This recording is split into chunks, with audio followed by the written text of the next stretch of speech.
म स्वतन्त्र व्यक्ति हो, मलाई कुनै पनि पार्टीको केही पनि लाग्दैन। अघि सोध्नु भयो साँठगाँठ, मैले साँठगाँठ गरिराख्नु पर्दैन है हजुर, है साँठगाँठ कोहीसँग गरिराख्नु पर्दैन, साँठगाँठ गरिराख्नु पर्दैन। मैले महानगरको मेयरको पद पनि लिनु पर्दैन थियो, पत्रिकामा देख्नु नै भयो होला, 70-80 बिघा के आइरहेको थियो। मैले यो जागिर पनि खानु पर्दैन थियो। म इन्जिनियर हो, म आफ्नो काम गरेर बस्न सक्छु। म 3.5 लाख महिनाको तलब खाने मान्छे हो होइन। मैले यो साँठगाँठ कोहीसँग पनि गर्नु पर्दैन, कुनै पनि पार्टीसँग सेटिङ मिलाउनु पर्दैन, बुझ्नुभयो नि। त्यो कुरा चाहिँ सबैजनाले बुझिदिनु पर्यो।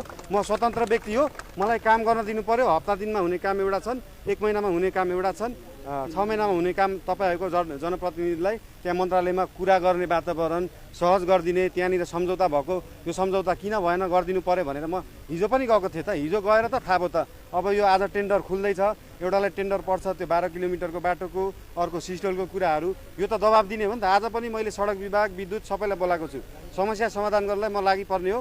म कुनै पार्टीको मान्छे, मलाई कुनै पार्टीले लाग दिने, मलाई कसैले फोन गरेर हुने केही पनि हुँदैन। काम गर्न दिनु पर्यो, त्यति हो कुरा। ल, धन्यवाद।